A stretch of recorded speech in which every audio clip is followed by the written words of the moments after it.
all so much for joining us for today's live session on super nutrients for diabetes. For today's session, we have with us Vidya Lal. She's a nutritionist with over 5 years of experience, and she specializes in hormonal imbalance in women and diabetes management. She has been here with Sugarfit for the last 1.5 years and has helped so many of her users reverse diabetes. She's also a very ardent foodie and passionate cook with a goal to make the country healthier. So thank you so much, Vidya, for being here with us and taking time out of your busy schedule, being here and sharing your knowledge with all of us. I think over to you. Please go ahead. You can start with the presentation, and if you have something to say. Thank you so much, Shifa. I hope everybody is having a good Friday today. So we'll start off with today's session without any further ado.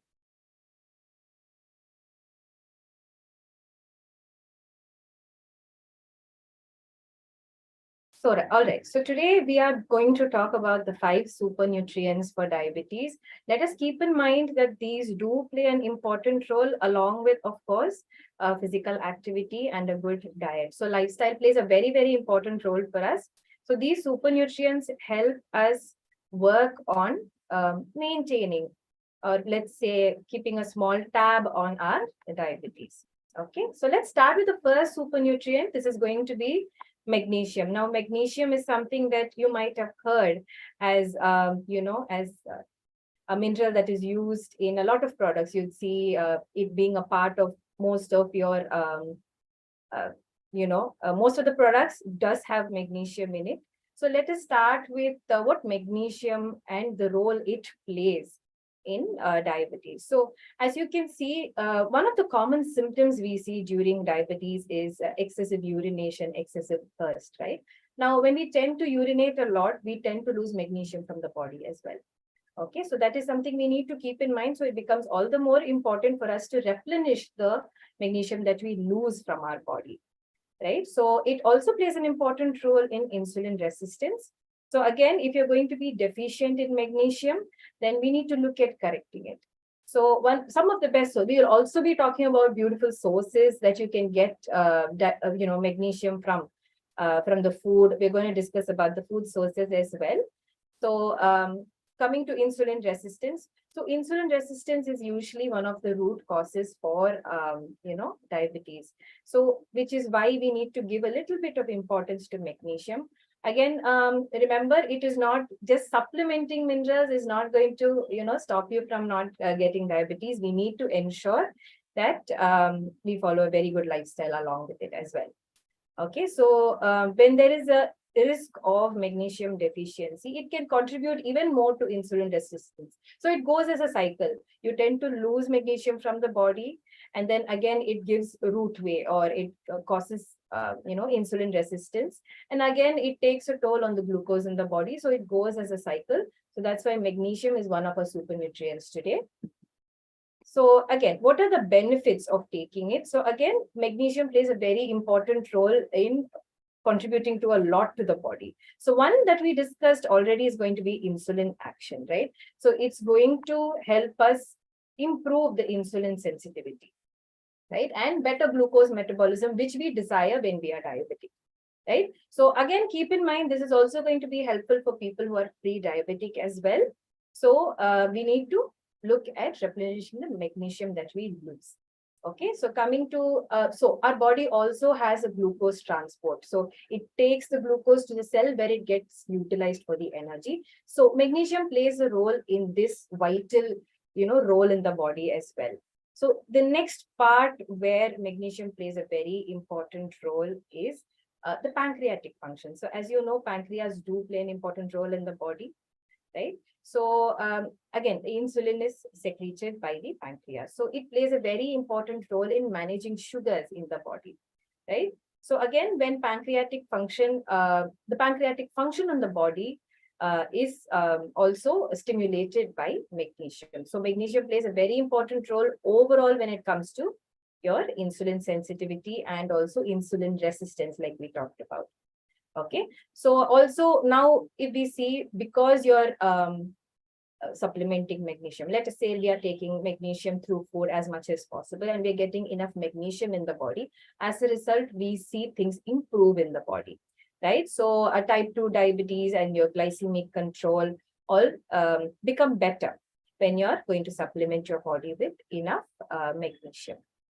Okay, so coming to foods that we can include as a part of our diet, which will contribute to magnesium. We have green leafy vegetables like our spinach, we have kale, Swiss chard. Most of your green leafy vegetables that you get does contain magnesium. And another point I would like to add here is magnesium also plays an important role when it comes to muscles. Because you'll notice sometimes when you are doing a lot of activity, you feel your muscles feel a little bit sore. And when your muscles are a little too sore, you might have trouble sleeping at night. So magnesium really, really helps. Again, you need not always look at taking it as a supplement. You can always try to supplement it through food as much as possible. Okay, so in nuts and seeds, we see pumpkin seeds also be an excellent source of magnesium, almonds and cashews. And when we see whole grains, your brown rice, quinoa, whole wheat, all of these also contain magnesium. And your legumes like black beans, lentils, and chickpeas. Dark chocolate also contains a good amount of magnesium. But remember, when we are talking about taking dark chocolate, we need to take them in small portions and ensure it is above 70%. Okay, so that will also give us good amount of dark chocolate. Magnesium. All right. Okay. So coming to the next super nutrient, we are coming to zinc. Now, zinc is also something you would have noticed when kids are on the leaner side, that many of the doctors do give iron supplements and zinc as well, because it does boost the cell growth in the body. So zinc metabolism is also altered with people who have type 2 diabetes. So we need to ensure that we do give our body enough zinc. So again, high blood sugar, and again, when you're going to urinate a lot and there is a glucose excretion in the body, it also tends to go towards a loss in zinc and lower the zinc levels in the body. Again, all the more reasons for us to ensure that we are taking it through the diet as much as possible. Now, zinc deficiency also, like magnesium, is associated with insulin resistance and impaired glucose tolerance, which is very common, which is mostly what we see as a root cause for type 2 diabetes. Okay. So coming to what are the benefits it plays? Again, very similar to magnesium, we see that it plays a wonderful role in insulin production, again, which means it is going to benefit your pancreas in the body. Okay, so remember, pancreas are the organs which store and secrete insulin in the body. So pancreas also need to be taken care of. Okay, so zinc plays a crucial role in insulin production and storage. So coming to the cells, like I said, the cell growth is very, very important, and cells continue to, mature in the body as you age as well. So it supports the synthesis and maturation of insulin, again, stabilizing your glucose in the body. And we want the glucose in the body to be utilized properly, right? So in order for that to happen, zinc also plays a role. Okay, so zinc also contributes to good functioning of enzymes involved in glucose metabolism. So now we want our body to metabolize the glucose that we are taking, because there is already excess glucose in your body when you are diabetic, right? So we want it to be utilized to its best. So zinc as a super nutrient does help in metabolizing that as much as possible. Now, when you take zinc in a regular, form, you see that it gets better for your body in terms of insulin sensitivity, and it does help to maintain your blood sugar levels. And of course, like I said, pancreatic function is very important for us, because it plays a very vital role in maintaining your type 2 diabetes, right? So, it plays a very good role over there as well. So, taking zinc regularly also matters. So coming to foods to consider. So non-vegetarians, you can consider seafood like oysters, crab, your prawns or shrimp. All of these also contain good amount of zinc. And dairy products also contain a good amount of zinc, like your milk, your cheese, your yogurt. All of these contain good sources of zinc. And even your nuts like pumpkin seeds. So there are common foods, if you see, between zinc and magnesium. They could be pumpkin seeds and your lentils are all good sources. So you can look at consuming them as well. So again, when it comes to legumes, chickpeas, lentils, and kidney beans are excellent sources. In nuts and seeds, we see pumpkin seeds, sesame seeds, and cashews also contribute to zinc in the body. Okay. So let's come and move on to the next important nutrient, vitamin B12. Now, you would also be seeing a lot of doctors ask you to check up on your vitamin D and vitamin B12 levels in your body because they play a very vital role. When you are deficient in these, your body isn't in its best function, right? So we need to look at giving your body enough vitamin B12 as much as possible. Now, non-veg, of course, you must be knowing non-vegetarian sources are excellent when it comes to B12. Vegetarian sources are a little more scanty. So look at having a very wholesome diet. Okay, a variety in your diet can always benefit you, right? So we also notice that most people who are diabetic tend to have a very unhealthy gut because of the sugar levels. Remember, when you consume a lot of sugar, it does take a toll on your gut health on the whole, right? So it results in a very improper, or let's say a gastrointestinal abnormality. So, and it also gives way to impaired gut absorption. Now, remember, your gut plays a very, very important role in absorbing all the nutrients in the body. All your vitamins and minerals get absorbed through your gut. So, we need to always ensure that your gut is in optimal condition no matter what. Okay. And sometimes using metformin may also take a hit on your gut health. So, adding a lot of probiotics or prebiotics into your food also is beneficial to you when it comes to gut health. Okay, so even so vitamin B12, again, absorption gets inhibited because of all of these factors that I just mentioned. So we need to ensure that we give our body enough vitamin B12. You'll see all of your multivitamin supplements contain B12. Even your B complex will also contain B12 for this very same reason, because most of our health is also majorly dependent on our gut. So having a good gut health also matters to us.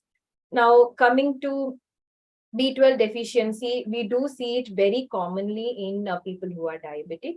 Again, which is all the more reasons we are emphasizing on getting enough of this through food as much as possible.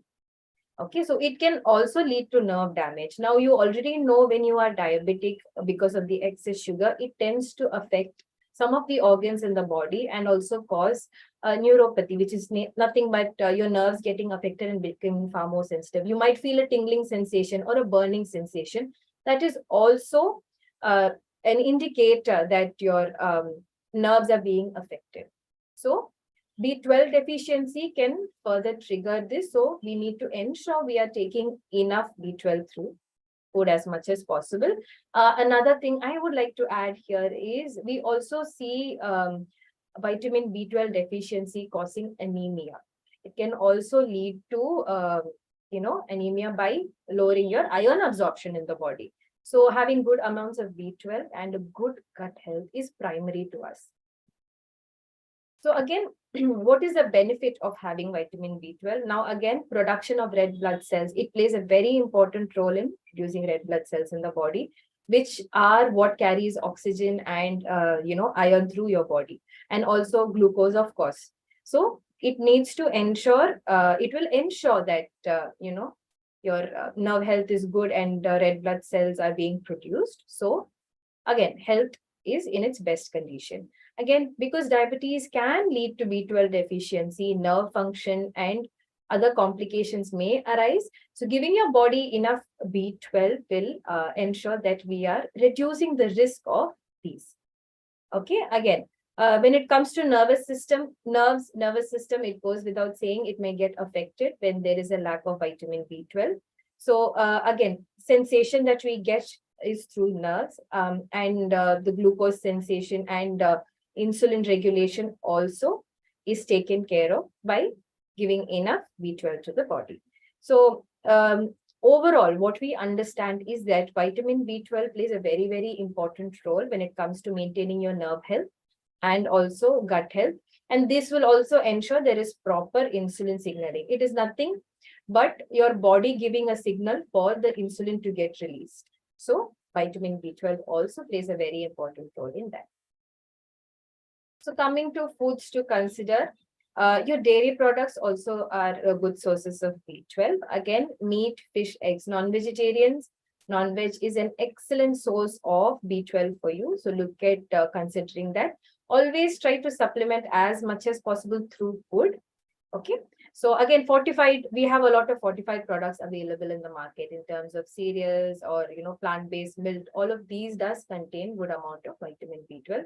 And nutritional yeast is also something that contains vitamin B12. So look at adding all of these to be a part of your diet.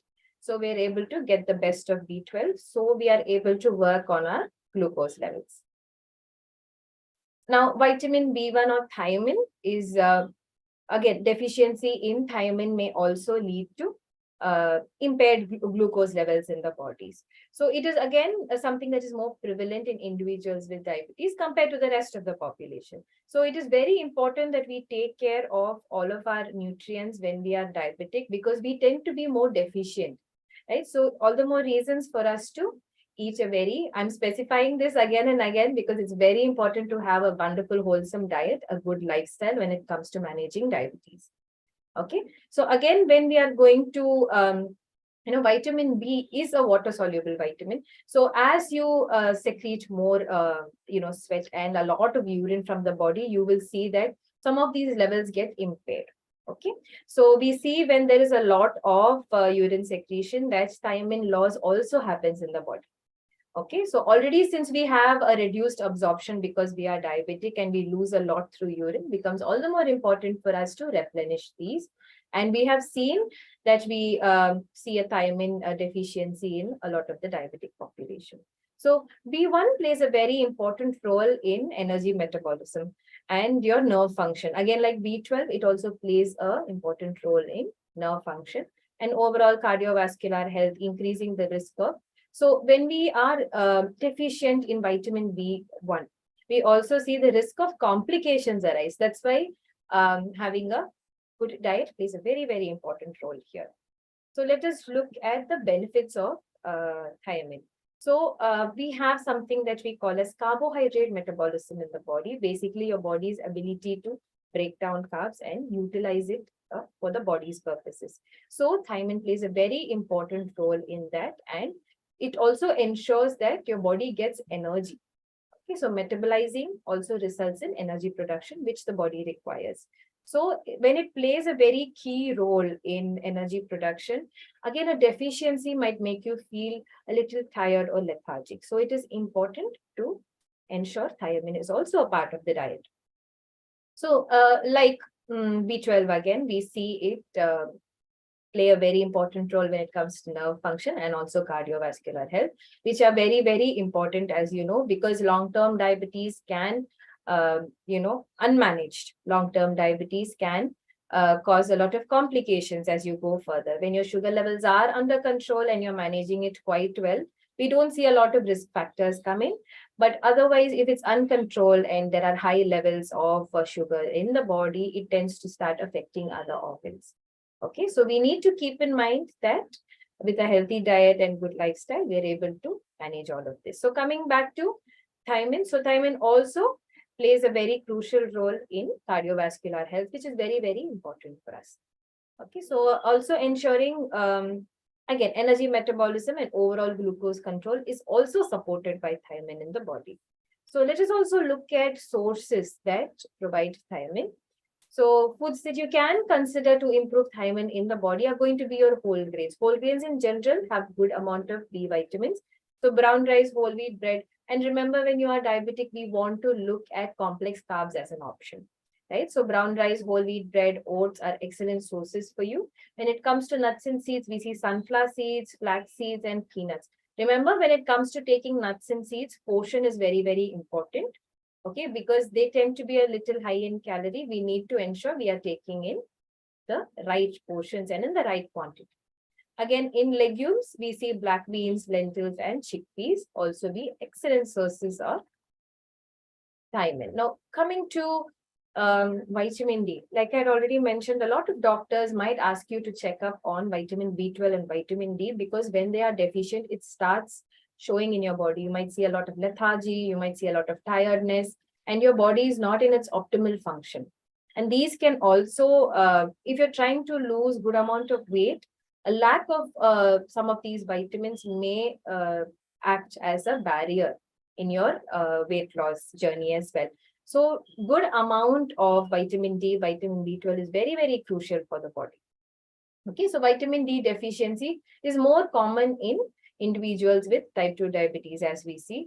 And one of the major risk factor is obesity, which we do see leads to lower vitamin D levels. And again, remember, vitamin D gets synthesized in the skin. So that also uh, can lead to vitamin D being on the lower side. Again, vitamin D is, as you all know, it is also associated with insulin resistance. Again, glucose control. It plays a very vital role in both of it, and increased risk of, again, when you're going to be deficient, it serves as a risk factor for developing it. So coming to the benefits of vitamin D, again, plays a beautiful role in insulin secretion and sensitivity. Remember, vitamin D goes hand in hand with calcium. If you are taking good amount of calcium but not supplementing enough vitamin D, you may see that your levels are not getting better and you're not feeling better though you're taking enough calcium. So they go hand in hand. So when you take good amount of calcium, you need to ensure that vitamin D is also sufficient in your body.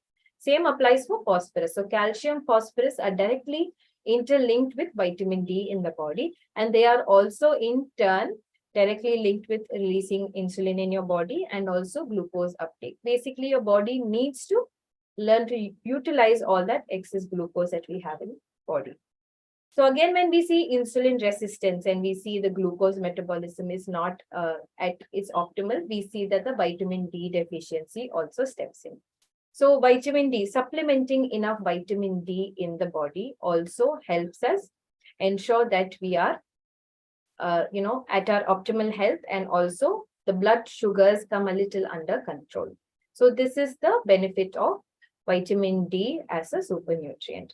So coming to the foods that we need to consider for vitamin D. So fish is an excellent source. So your fish like salmon, mackerel, sardines are excellent sources of vitamin D, and also fortified foods. Oils also have fortified, components in them. One of it tends to be vitamin D. Milk, yogurt, and cheeses also are fortified with vitamin D, so plays a good role. And even egg yolk contains small amounts. It is just in small amounts. So if you're having egg as a part of your diet, it does give. But the best source of vitamin D, you already know it, is sunlight. Okay, nothing like spending a good 30 to 40 minutes in sun, and try to avoid the peak heat during 11 to 3. You go close to the time of sunset or close to the time of sunrise, either one. Ensure you do give your body good amount of sunlight. This will ensure no matter what food you eat, no matter what supplement you take, that the sun exposure does help substantially increase your vitamin D levels in the body. So like I said, we try our best to take everything through food as much as possible before we consider supplementing it. Okay, so I think I have covered the 5 super nutrients for today. So if we have any doubts or any questions, we can go ahead with that. Yeah, right. Thank you so much, Vidya, for such a wonderful presentation. And there are a couple of questions, but if anyone has any questions, feel free to drop them in the comments and we'll answer them. Right. So I'll just quickly take up a couple of questions which have been posted. Right. This is by Miss Vandana. So she's asking, do we need a magnesium supplement and how much magnesium do we require? So again, like I mentioned, we don't actually need a supplements unless you're extremely deficient. If you're going to have a very, say, wholesome diet, when you're going to include a lot of variety of foods, you're going to eat everything, especially when it comes to your all your vegetables, you're going to ensure that your body is having enough magnesium. And that's why we are also discussing sources today, so that you don't have to right away jump to taking supplements. Ensure your diet contains all of what we mentioned, be it cereals, pulses, nuts, seeds. Ensure your diet contains all of this. That will ensure that you are not deficient in any of these. Got it. So there's another question by Miss Shamima. So she's asking, are there any tests that are recommended to check for the deficiencies? Again, we don't need to see, usually we don't see extreme deficiency, and we may or may not see symptoms. So again, it is only if needed that we may be doing it. Otherwise, it is not. Like I said, most of us tend to get all we need through food as much as possible. So we don't, in general, recommend any tests for this. But remember, a holistic diet, a good, lifestyle will take care of most of your issues. It's usually we lifestyle. So that's where the issue comes in. So once we ensure that we follow a good lifestyle and we have, a good variety of foods, I'm insisting on this because this is where we kind of fall behind. So having a good variety of foods in your diet will ensure that, everything is taken care of. Got it. So again, okay, so this is by Mr. Anil. So he's asking which source of vitamin B12. So is there like a best source? I'm not sure exactly what his question is, but if you could Usually, just when we look at B12, we do look at non-vegetarian sources, but we are also mentioned that some of the fortified cereals or some of the fortified food that you get in the market does contain B12, and also ensure that you take a good amount of leafy greens and everything as a part of your diet. We wouldn't be seeing it deficient. all so this is another question by Ms. Shamima. She's asking, are there any tips for people who have been recently diagnosed with pre-diabetes?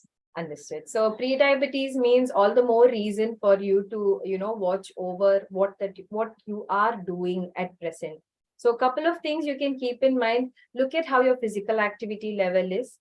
See how we can be improving it, what we can be doing to make it better. Or if physical activity is not the cause, look at diet. So diet and physical activity are usually the root causes for your lifestyle related issues. Now, again, if it is genetic, there's not much we can do. But remember, like I said, these two factors will still help us keep things under control. We can always work on keeping our sugar levels under control when we follow a good lifestyle and when we follow a good diet, very, very importantly. And remember, two more other things that we tend to oversee. One is stress levels. So when there is nothing stress cannot cause. So, trying to manage stress through whatever works for you. For each person, it's going to be different. So managing and curbing stress levels is also equally important. Ensure you follow a good routine. You wake up in the morning, you go to bed at night. Ensure that your bedtime is also quite good. Because when you go to bed very late, that is again not good for the body. We need to follow the sun, right? We go to bed when the sun sets, we wake up when the sun is up. We need to follow that routine as much as possible for the best of our health. Got it. So there is another question. How does vitamin D affect blood sugars? So like we had discussed, what we saw today was it's not that vitamin D, see, a deficiency in severe deficiency of vitamin D can lead to your insulin not being utilized properly in the body. Okay, so that is what we mean by vitamin D playing a very important role. So when the sugars in the body are not getting utilized, it is just getting accumulated, we see your sugar levels increase. So vitamin D does help, improve insulin sensitivity in your body. And if you're battling insulin resistance, all the more reason for us to take in vitamin D. So that's how it plays an important role in the body. Got it. So there's another question, right? They're asking, are there any vegan vitamin D supplements? You definitely find vegan vitamin D supplements. But remember, like I told you, always look at sun as your source of vitamin D. Nothing works better than that. You might be supplementing, but again, it's not something that's going to improve in a day or two. We need a regular exposure. Look at spending 30 minutes as a walk, or maybe, doing Surya Namaskar, or just sitting out in the sun and basking in a little bit of sunlight. It does wonders to your body. When you have good amount of vitamin D in your body, you also see that your mood is better. You feel much better, brighter. You feel a lot more active. So try to take it through the sun as much as possible, but it will take time. So try to take it through the sunlight as much as possible. And if you have checked it and if you feel that your levels are too low, maybe you can talk with your doctor and see if supplements are required. If you're able to correct it through lifestyle practices, then we can do that and then later look at supplementation. There's another question. So they're asking, can you throw some light on what is insulin resistance? And she'd also say thank you for the wonderful presentation. So yeah. Sure. So insulin resistance basically is where your body is not, it's not that your body is not producing insulin, but it's just that it's unable to utilize it properly. So there are many risk factors that we see here. Sometimes being overweight also causes a problem. So again, it is all lifestyle related because most of us follow a very sedentary lifestyle. Okay, that becomes the root cause for a lot of issues. So that's why insulin resistance keeps coming up. It is your body not being able to utilize insulin efficiently while your body is producing insulin. So it's not that your body is not able to utilize it properly. Now that's where the trouble comes in with women. When you see, other than, overweight being an issue, when your menstrual cycles are also not regular, you see it lead to insulin resistance. Again, PCOD or PCOS, polycystic ovarian syndrome, is something that also leads to insulin resistance. So there could be multiple things that are leading to insulin resistance in the body, but it is usually lifestyle related and it can be corrected. Again, I cannot emphasize enough. We are looking at physical activity and we are looking at diet. Once you follow a good routine and you manage your stress levels as well, this is definitely taken care of. Okay. So there are a couple more questions, Vidya. So this is by Miss Srilekha. So she's asking, how often must vitamin D supplements be taken along with calcium? So again, look at, if you've been advised to take supplements, then look at that. Otherwise, try your best to take it through all the sources we have mentioned. Okay, so only if you see, again, it doesn't mean you're deficient in both. If you're able to supplement one, it does help with the other. So look at taking good amounts of, green leafy vegetables. Definitely make them a part of your diet. Again, having a wide variety of diet will ensure you get all your vitamins and minerals sorted through food. Okay, again, supplementation can depend on how deficient you are when it comes to both calcium and vitamin D. So when it comes to supplementation, my only advice would be take them for short periods, give it a break before you get back on track. Do not take them continuously for a very long period of time. Take a short break. Maybe say you're taking a supplement for 2 to 3 months. Take a short break of a month or two, and then you can continue again with supplementation. I think that should help. Again, it depends on what you're being advised. There are different dosages, right, when it comes to vitamin D and calcium. So depending on what you're taking, the dosage may vary. For example, if you're taking 60,000 units of vitamin D, you might have to take it once a week for a month or for 2 or 3 months. That is usually the dosage that we look at. Got it. So there's another question. They're asking, what is nutritional yeast and what is the common name of it and where can we get it? The nutritional yeast, I would say, is a very complicated food because we don't see it very commonly being used in India. It's something that we see, it is a part of a lot of vegan diets. Okay, so it's something that you get off the market. I think Urban Platter I've seen has it. That is the most common brand I can think of. It is just deactivated yeast. It is nothing else. It's very similar to the yeast you use for, baking and all. It is just deactivated and it's a different strain of yeast, which is used in a granular or powder form. So it is mostly found, I think these days supermarkets does have it. But again, it's a good source of B12. But you have other sources as well. So you can throw light on that as well, instead of just relying on nutritional yeast. So there's another question which is asking, is taking a multivitamin tablet good if you take it daily? You can see it depends on why you've been advised multivitamins. Multivitamins do give you a lot of benefits. You feel more energetic. It feels great when you take all of them because they're all responsible for energy metabolism in the body. So naturally, you start feeling more active and better.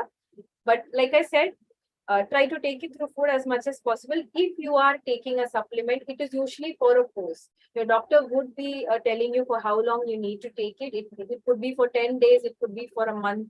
Sometimes when you're taking antibiotics, it becomes very important to give your body enough B12 as well. Or multivitamins as well, B complex on the whole.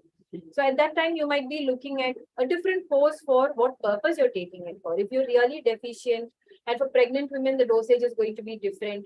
But we are looking at anywhere between 10 days or even a month, or like a 2 or 3 month course. So we can't really say one rule works for everybody. It really depends on what you're taking it for. And you can always ask your doctor on the duration or the dosage as well for that. So there's another question about B12 by Sushama ma'am. So they're asking, is plant-based B12 effective? So there is a lot of, I think, argument going on this. Plant-based is effective, but I wouldn't say it is as effective as your non-vegetarian sources. I think that's where we fall behind. I think as we do further research on it, we'll be studying a lot more sources of B12 coming in through, different mediums as well. So we will be seeing a lot more research on it. But at the moment, I cannot say that they are better. They do fall behind in terms of absorption and efficiency.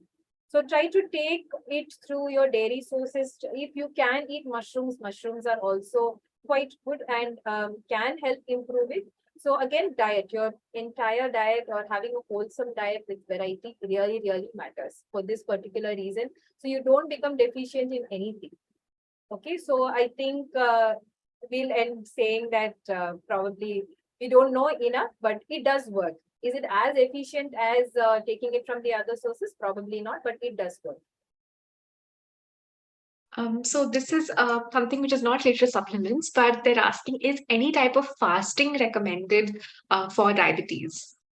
For diabetes, it depends on how high your sugar levels are.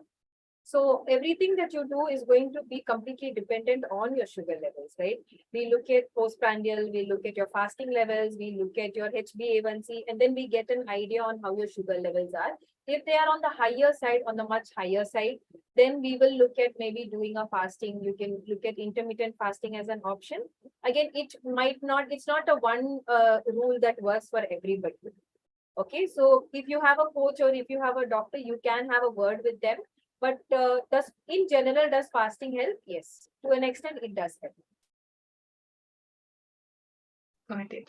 So I think we have one last question, which is, okay, this is also not related to diabetes. I mean, not related to supplements, but they're asking, how can women prevent gestational diabetes during pregnancy?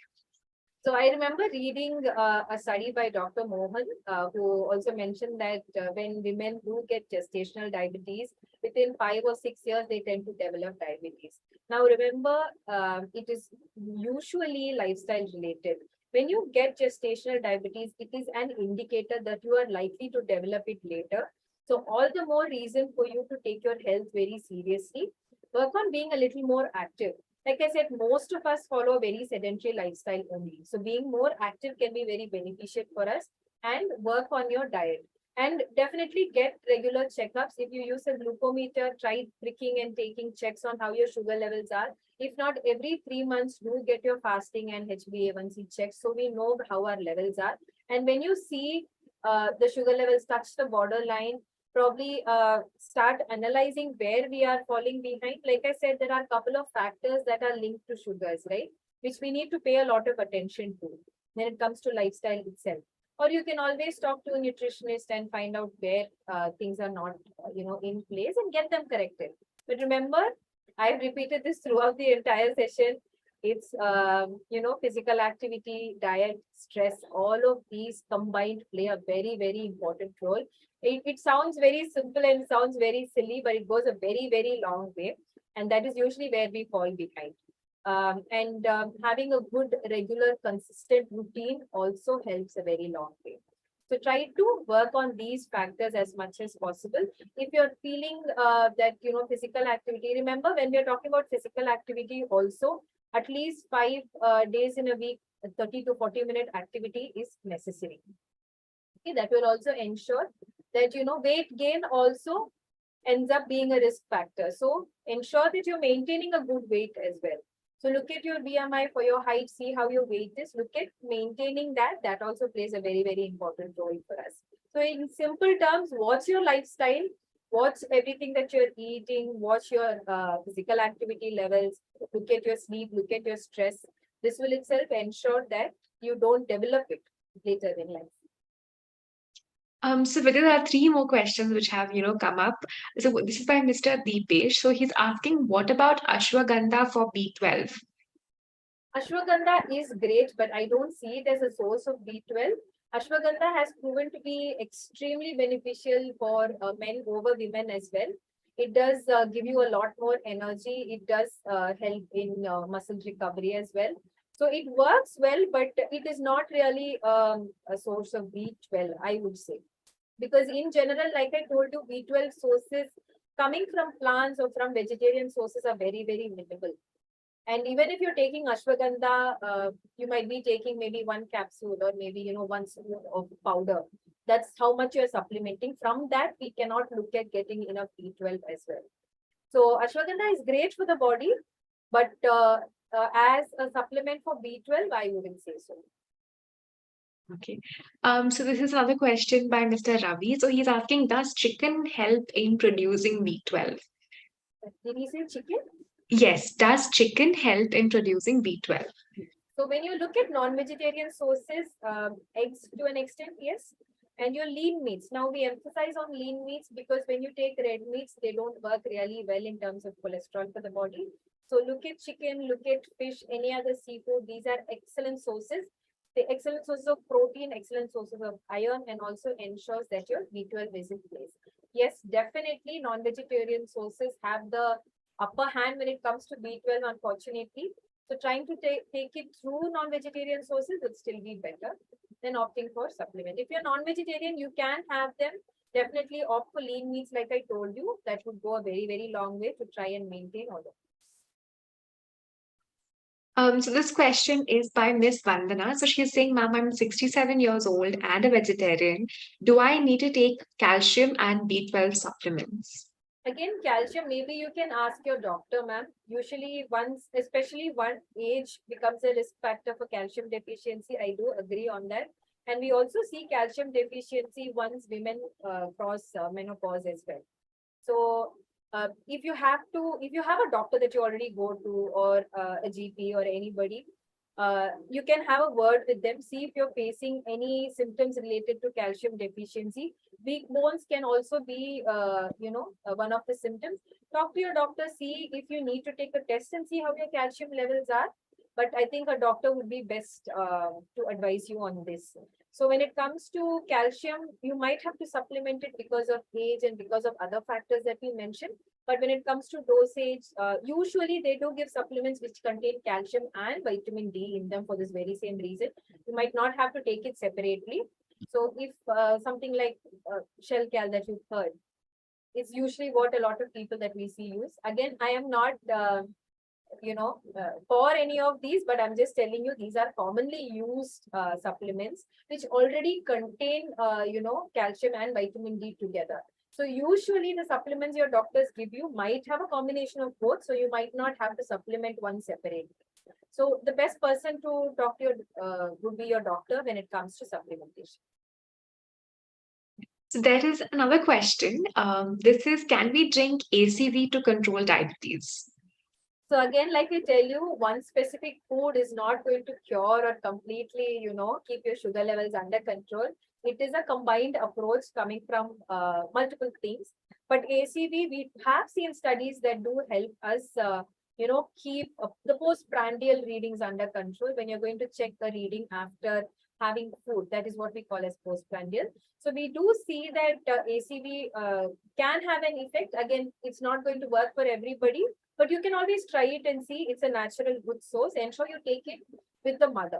So with the mother means the fermentation, the fermented product is still inside. It will be settled at the bottom. So look at taking ACV that way. You can maybe have a spoon in a glass of water. You can take it along with your meal and see how you're feeling. And as long as you're not having any acidity related issues, I think it should be great for you to supplement. You can also have it. But remember, it's a combined approach. One thing is not going to work as a solution. So look at doing everything combined. So combined effort goes a very, very long way. So this is by Mr. Saravana. So he's asking, what do people with diabetes need to take after a morning workout? Is there any specific food? So there is nothing specific that you need to take. Probably let us see how you are feeling before and after the workout. Usually, if you are diabetic, you have enough sugars for you to work out on an empty stomach. But again, one rule is not going to work for everybody. Nothing in particular. Maybe starting your day with a good amount of water before you go for your workout can be good. Talk to your coach or talk to your nutritionist. See if they're asking you to take anything else. Maybe soap nuts can be something you can consume in the morning. Maybe like almonds or walnuts, something you can consume in the morning. It does, help you sustain and go through your work. So that can be beneficial. Nothing in particular that a diabetic person has to take, but maybe a glass of even methi water can be helpful. So you can try any of these. Nothing in particular, I would say. Again, it is going to depend on how you are able to manage your workout. But yes, follow up your post-workout with good amount of protein through your food. That is very, very important. If breakfast is the meal you're having right after your morning workout, ensure that you take good amount of protein through it. Got got it. Thank you so much, Vidya. So that was the last of the questions. So thank you so much, for being here with us and taking time out of your day to be here. And thank you for answering all the questions patiently and for throwing light on the nutrients that we discussed today. And I also just want to thank all the audience as well, for asking such great questions and being very patient and listening to us. Hope you learned something new today. Again, thank you, Vidya. So is there anything else you would like to say before we close the session? I hope everyone has a wonderful Friday. Remember, be very, very mindful when it comes to the weekend, because we see a lot of people, go bonkers over the weekend. So my only advice today is going to be very mindful. Watch over what you're eating. Watch over your portions. Definitely look at being active physically. That takes care of a lot of lifestyle related risk factors for you. So just remember, eat wise, work out wise, and everything would be okay. Okay, thank you so much, Vidya, for such a great advice, and thank you so much for joining us today. Thank you so much for having me, Shiva. Thank you, everybody.